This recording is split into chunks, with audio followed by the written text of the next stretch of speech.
Name of target, no alias, blank, Bongbong Marcos at Bonget. No, siya may alias siya, Bonget. And some unidentified male and female cohorts. So gusto niyo na bang malaman etong artista na ito? Kung sino ang kasama ni Marcos Jr. na sumisinghot nung mga time na yon nung 2012. Ito ang clue. Okay? Ito yung kanyang mga litanya sa pelikula. Sabi niya, may relasyon ba kayo ng asawa ko? Relasyon? Relasyon! Kay Rida, kabit number 2, Mistress Relasyon! Terry, wag mo ako mga Terry. Yung tanong ko ang sagutin mo, are you fucking my husband? Alright. Hello. This is Sir Miss A. And gusto ko lang magbigay ulit ng reaction video tungkol dito sa pasabog na PDEA papel ni Majarlica Junta Ginamers. Alam mo, Majarlica, damang-dama ko yung eagerness mo na makonvince mo ang mga tao na maniwala sa sinasabi mo about pulveronic issue ni PBBM. And because of sobrang trying hard mo o sobrang G ka na pabagsakin ng ating Pangulo o ang gobyernong ito, naglabas ka pa ng papel na sabi mo from PDEA. Alam mo, inanalyze ko din mabuti, no? Kasi if it is really from PDEA, bakit ang nakalagay na pangalan ni BBM is Bongbong Marcos Jr.? Diba? I mean, alam naman ng lahat, I think ng buong mundo, na si BBM, ang real name ni BBM is Ferdinand Marcos Jr. Diba? Ginagamit lang naman ng alias kapag hindi alam ang real name ng certain person. Pero sa case ni BBM, it is really impossible na hindi alam ang tunay niyang pangalan. So yun lang name ni BBM, Bongbong Marcos Jr., also known as Bonget. Red flag na agad yan eh. Something's really very wrong. Hindi para isulat ng PDEA yung Bongbong Marcos Jr. 'Di ba? Ferdinand Marcos Jr., also known as BBM or Bongbong Marcos, yun na ilalagay nila, hindi Bongbong Marcos Jr. dahil hindi naman niya real name yun. Now, dahil and also, sabi ni Attorney Claire na marami na siyang drugs cases na handle, and usually yung mga papel na ganyan may mga serial number. I don't know if the serial number, basta may number eklabo yan. Diba? Ang problema, Majarlica, dahil lang G ka, na patunayan na totoong nagpupulveronic o nagpupulveron itong si BBM, dinamay mo na wag mo akong materi-teri. Sagutin mo ang tanong ko. Are you fucking my husband? Oh my gosh. Maricel Soriano, is that you? May gulay.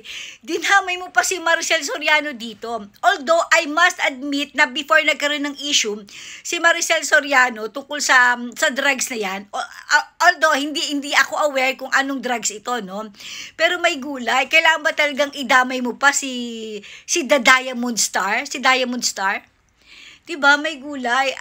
Ano kaya magiging reaction ni Miss Maricel Soriano sa pasabog mo, Majarlica? And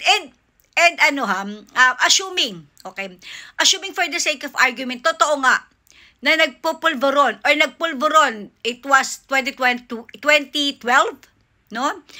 Kung totoo nga nagpulveron, itong si BBM at saka si Maricel Soriano, ang tagal na nun.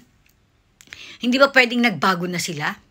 And alam mo yun, pag ang tao ay nakikita nating nagbabago or nagbago na, huwag nating gamitin ang kanilang mga nakaraan para ibato sa kanilang mga mukha. Diba? Merong space. Merong time for pagbabago.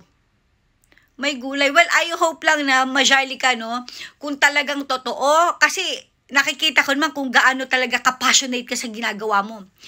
Sa sobrang galit mo yan. Sobrang galit na yung nararamdaman mo sa first family couple. Kaya nagkakaganyan ka. Again, if it is really true na meron kang video, ilabas mo na para naman in the end, hindi ka magmukhang katawa-tawa. Ngayon, kung wala ka naman talagang hawak na video na sinasabi mo, dahil ang chinichika mo sa amin ay chinika lang din sa'yo ng iyong puting ahas o ng iyong source, may gulay. Baka ikapahamak mo yan. Wala kang personal knowledge about that. Baka kapag dumating ang panahon na talagang tinake the challenge or inaccept the challenge nila BBM, yung sinasabi mo na idemanda ka, baka pagdating sa korte, hindi kasamahan ng source mo. So you have to be really very careful. Okay? Nag-aalala na rin naman ako for you. If it is true na merong video na hawak mo, then show it to people. Para hindi ka naman masasabihan na ikaw yung bangag.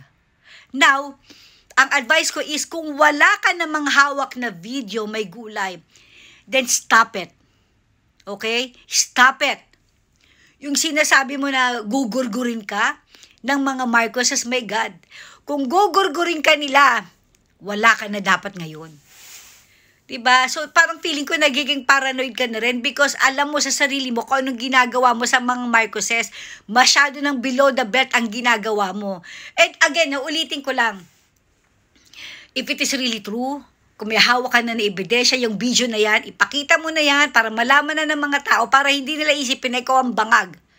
And kung wala kang hawak na ebidensya, puro ka na lang according sa puting ahas mo, according sa source mo, stop mo na muna yan. Because sinasabi ko na sa'yo, baka pagdating sa korte o pagdating na kailangan mo ng source mo na lumabas, hindi ka niya samahan. Again, you have to be very careful, Maharlika. You have to be very careful. Yun lang.